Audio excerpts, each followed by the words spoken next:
All right, y'all. Well, a lot of my regular subs might be wondering what the heck am I doing with a watch video. And I don't know. Hell, I used to be into watches a little bit back when I was in college and in my 20s and whatnot, stuff like that. Even when I was in high school, I always appreciated a good watch. Today, most days, I'm wearing just a basic Apple Watch. You know, mine's almost dead. Actually, I forgot to charge it last night. Or I'll wear something like a Garmin Instinct GPS watch. But I still do appreciate a nice watch. Usually, I tend to go towards the mechanical watches. In particular, I do like Seiko's, Hamilton's, mechanical type watches, usually Seiko's or Hamilton's. I haven't had a Citizen in a long time. Now, one of my earliest fancy watches was a Citizen Navihawk that I got probably sometime in the early to mid 90s that I really enjoyed. But for Christmas, my wife decided to surprise me with this. I checked them out. We got this from Macy's. I checked it out at Macy's at the store. And they didn't have the color I wanted, so we ordered it. And there's the part number and all that good stuff for it. And I thought I would just do a quick unboxing today to show how it looks. So we've got a nice brown core. Oh, look at this. It's got a nice little plastic box inside of it. A nice little Citizen insert, it looks like. How to set it, all that good stuff. Yeah, and I wasn't expecting it to be in this. This is kind of like a, well, looks like a Pelican, but it's not obviously as high quality as a Pelican box is, but nice little tactical looking watch, or watch box rather, and we'll see what the watch itself looks like. And there we go. It is a Citizen Eco-Drive Promaster, I think is what they call it. It'll be in the description, of course, and the part number will. Yeah, and boy, that's a pretty watch, pretty looking watch to look at. And I do like a larger watch. You know, I'm not one of those. I mean, I don't want something that's ridiculously big like some of those diesel watches or pit watches or whatever else you want to call it, but I do like a bigger watch on my wrist usually, just because it's easier for me to see with my old eyes. And let's see what we have here first. It looks like they have, let me see here, and this is a cold unboxing, so what do we have here? Okay, this appears to be an extension. A lot of times when you get a dive watch like this, they'll have a bracelet that is capable of being extended, or they'll give you some sort of extension so you can wear it over your wetsuit. That's why a lot of the Rolex Submariners and similar type watches will have bracelets that you can pop out an extension. And it looks like that's about all that we have going on inside the box. Pretty nice presentation though. Nice little rubber lined Citizen thing, and they had a little piece of protective EVA foam on top of that. Yeah, that's pretty cool. Pretty nice presentation for a budget-friendly watch. I say budget-friendly. I don't know what the MSRP on this, but right now, at the time of this video, January of 2024, you can get these for about $350. Macy's in particular had it for $357, but if you used a Macy's card, you got 20% off of that. So that was a nice little bonus. So let's take a little quick zoom in here and see what we got. Looks like the second hand is pretty close. Yeah, the second hand is pretty close on track. We all know how irritating it is when you get a quartz watch and the second hand is off kilter. Yeah, looks pretty good on this one. It is the Eco-Drive, and you see it has a little camouflage pattern in the background.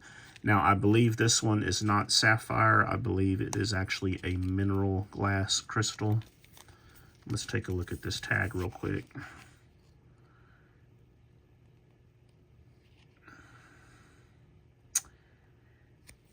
This is supposed to be a titanium case watch, meaning this portion is titanium, and I will say it's very light. We'll put it on the scale here in a second, and we'll see what it weighs in actually in a real life weight setting. And let's see what we have in the back of it here. Okay. Base titanium, magnetic resistant. Japan movement, service center repair only. And then they've got a serial number, it appears on there. Let's check the bezel. Now, most dive watches, you can only turn the bezel one way. It won't go this way. It only turns counterclockwise. And if you're a watch guy, you know the reason behind that. If you're not a watch guy, I will tell you. That is so when you go down to dive, you can turn to however much time you have as far as oxygen in your tanks. And while you're in your dive, if perchance your bezel gets bumped against something, it'll only decrease the amount of time you can be under the water. It will not increase it. So that means you can't accidentally turn it the wrong way, be down too far, and then all of a sudden run out of oxygen because your watch was telling you had more than that left. That's why these bezels on dive watches, that's one way to tell a decent quality dive watch. Check the bezel, make sure it only rotates counterclockwise. And you'll have to excuse me, I've been suffering from a cold here for the last few days, so excuse my voice on that too. But yeah, that's a nice looking watch. Let's do a size comparison here. Let me take off my Apple Watch. This is the Apple Watch Generation 4, I believe. A little bit bigger than that. And let me grab something else for comparison real quick.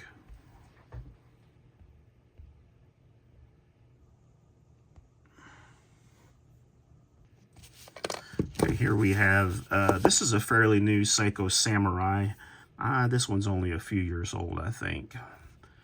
And I took off the band to put on a NATO strap and promptly lost the band. So I have another band ordered for it from another Seiko OEM. But yeah, you can see it's very close in appearance to the Samurai as far as the size goes. Let's compare it to an oldie but a goodie. This is the old, oh gosh, what do they call these? The 3200 Casios. I've had this watch about 30 years minimum. Close to 30, around 30 years, yeah. I know for a fact I've got some video of me wearing this watch in the early to mid 90s. I just put a new battery in it recently. I noticed the other day I was watching a King of Queens episode and Lou Ferrigno had on this particular watch. And let's see if it, and see, look at that. It turns both ways. So don't use this for diving, y'all. But being the fact this is marked with an N and whatnot, this is probably more for tachometer purposes maybe, or who knows. And last but not least, let's look at just the classic base Luminox. Yeah. All right, so what we're going to do real quick is let's get a weight on it, and then I will let you all go. Come outward a little bit here. And let's tear this real quick with a 500 gram weight. Should be 17.6 ounces, and we've got it in pounds and ounces. So yeah, there we go. And that's a 500 gram.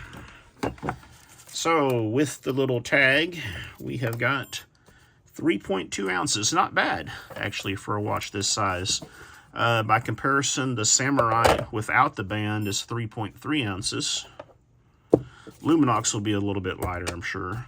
Yeah, 2.5 ounces.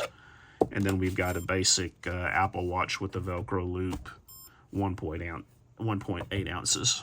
Lightweight, very lightweight.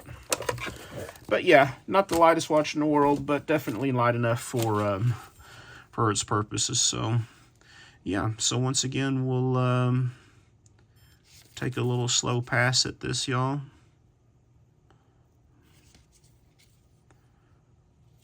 I'll wear this thing for a few days and see if I like it. For some reason I don't, I will post a follow-up video. Thanks for watching, folks. I promise I have some more exciting content coming. Sorry, I've been AFK. Just so much going on with the holidays. My son was hospitalized. I mean, just one thing after the other. Everything is, the good part is everybody's good now. Son's back at work. Everything's going fine. Hopefully I can start getting some more content out for you. I've got a couple of new ones I want to take a quick look at. Thanks for watching, y'all. Take care. Be safe out there. Did I mention I don't hardly ever do watch videos? Sorry, I forgot to do a quick video showing what it looks like on the wrist. And apologies for all my spots and scars and everything else on my hand. But that's what you get for being in your 50s. Initial impression on the wrist, it feels very comfortable.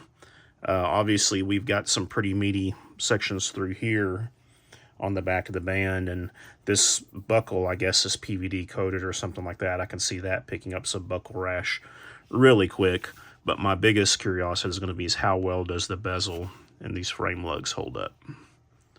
We'll see. Thanks for watching, y'all.